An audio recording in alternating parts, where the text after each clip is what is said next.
The Holy Gospel according to St. Matthew, the 4th chapter. Glory to you, O Lord. Now when Jesus heard that John had been arrested, he withdrew to Galilee. He left Nazareth and made his home in Capernaum by the sea, in the territory of Zebulun and Naphtali, so that what had been spoken through the prophet Isaiah might be fulfilled.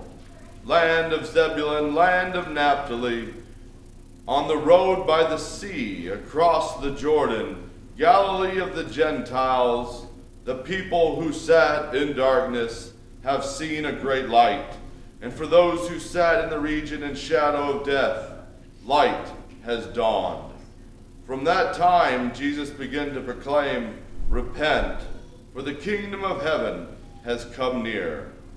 As he walked by the Sea of Galilee, he saw two brothers, Simon, who was called Peter, and Andrew his brother, casting a net into the sea, for they were fishermen. And he said to them, "Follow me, and I will make you fish for people." Immediately they left their nets and followed him. And he went from there. He saw two other brothers, James, son of Zebedee, and his brother John, in the boat with their father Zebedee, mending their nets. And he called them. Immediately they left the boat and their father and followed him. Jesus went throughout Galilee, teaching in their synagogues and proclaiming the good news of the kingdom, and curing every disease and every sickness among the people. The gospel of the Lord. Praise to you, O Christ. You may be seated.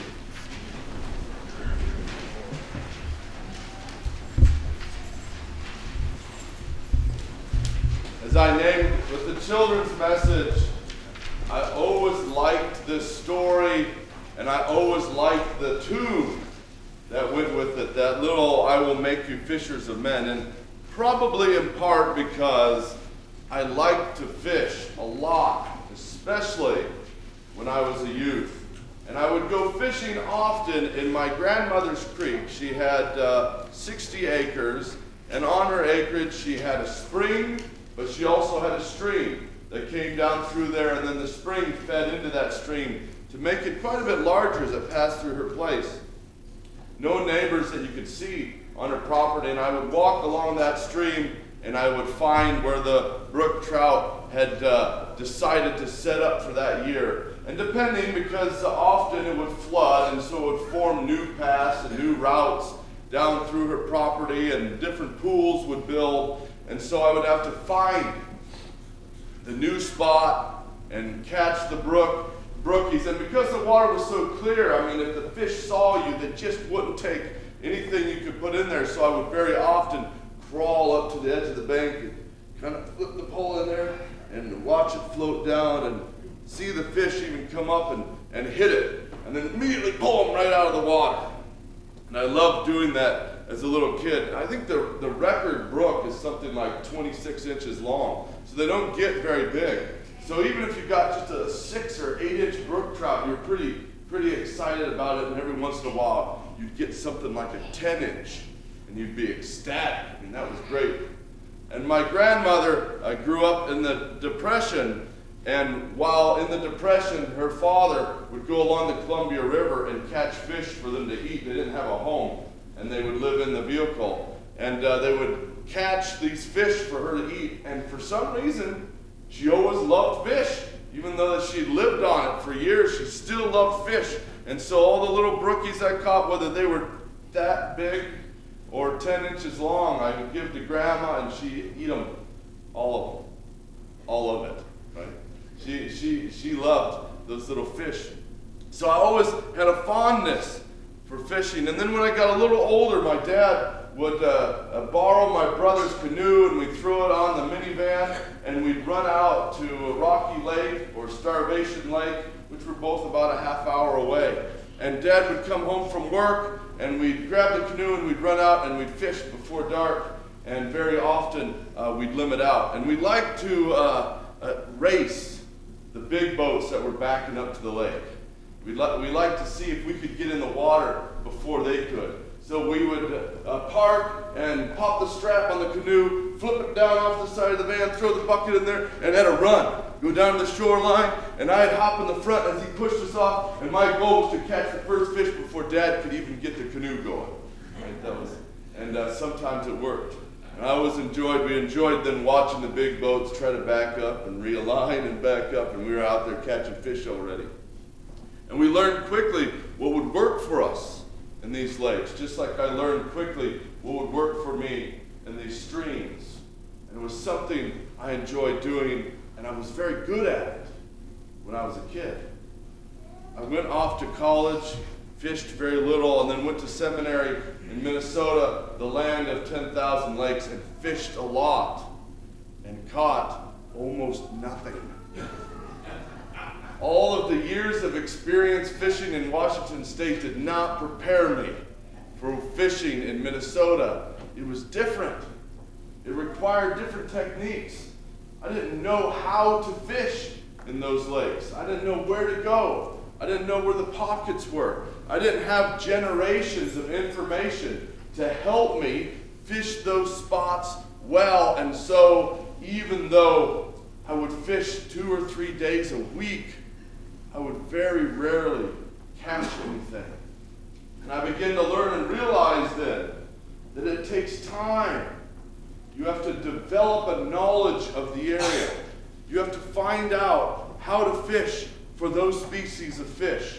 You have to get to know the fishermen in that area. And it wasn't until I met a local fisherman who took me fishing and showed me the gear and tackle that he uses and what lake he fishes on and how he fishes on that lake.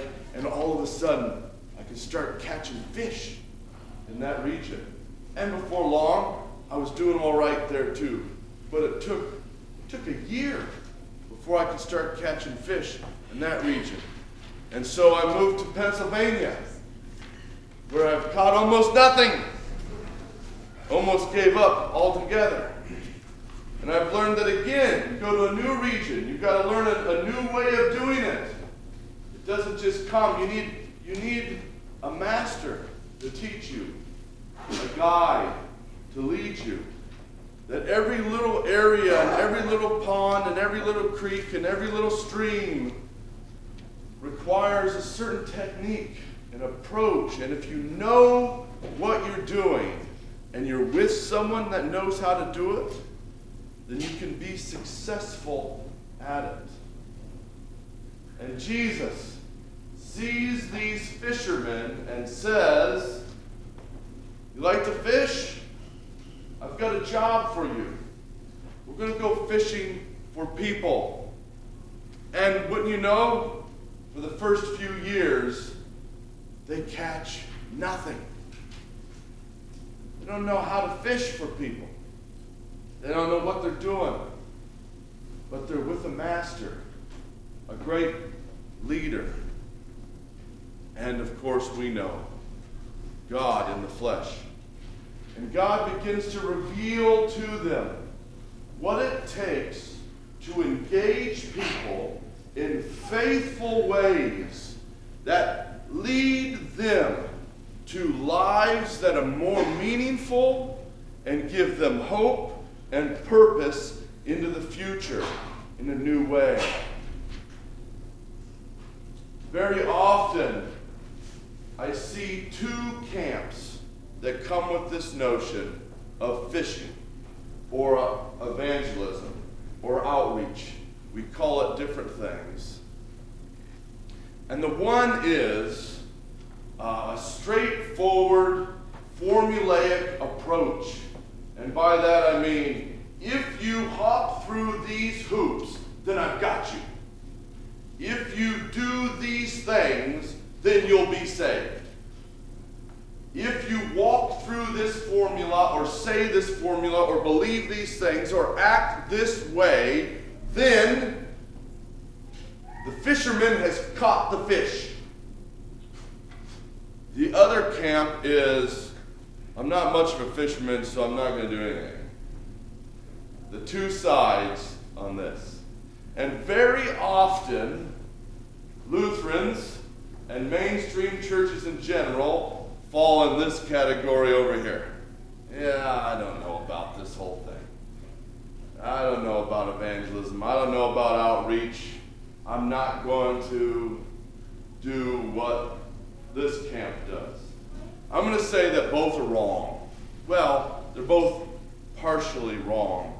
And the truth lies somewhere in between. You'll notice in Jesus' technique of teaching fishing, nowhere does Jesus say you must profess I'm Lord and Savior. It's not there. Jesus does not create formulas for people to move through in order to achieve or earn salvation. Jesus doesn't do it, unless you want to count what Jesus does to himself for the world. And by that I mean, he tears the formula down by saying, my death and resurrection has power over you into the future in spite of you. But less than we think that there's no need for fishermen at all. And we fall into this camp and we go, well, Jesus does all the real fishing and we're not even really needed. No, it's somewhere in between. Jesus calls us to faithfully engage people with the hope we have in Jesus. Not creating hurdles that they have to jump over or hoops that they have to go through. Not expecting some formula, some profession, or even some confession. Instead, engaging them faithfully, loving them where they're at, and walking life with them in a journey that takes years, indeed a lifetime. Faith is not a one-time event. It is a journey of a lifetime, a wrestle, a struggle. And in order to catch the big one, you've got to do the work. And you've got to continue to engage with people.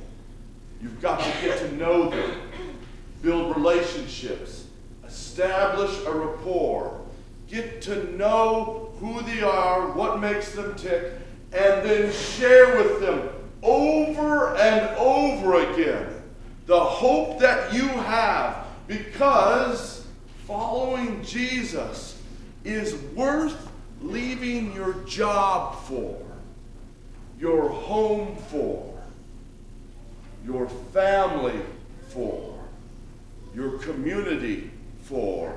It's worth giving everything up for. Not so that you can hop through some hoop and say, look, I made it. But so that you can engage the world with meaning, purpose, hope. Our second reading ends with that wonderful sentence of, well, you know what, let me just read it. I'll read it again. For the message about the cross is foolishness to those who are perishing, but to us who are being saved, it is the power of God. Not because it makes everything right, but because it makes everything worth it. We engage God in this life because it matters. I mean, think about it. What would life be like without faith? Without hope? Without the belief that there is something at work in this world greater than yourself? I mean, if any one of us is as good as it gets, yikes. There is something greater at work in the world than us, than the self. There's reason to be hopeful, to struggle, to persevere, to overcome. And that's the message that we share with others.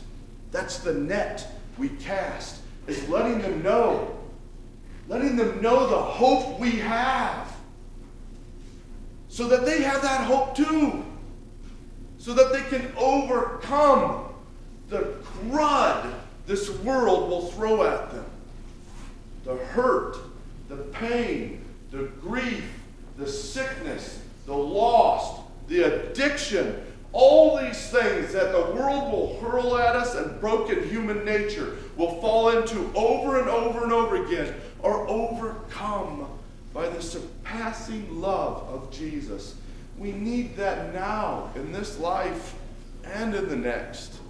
And you can't get that by doing the right thing, saying the right thing.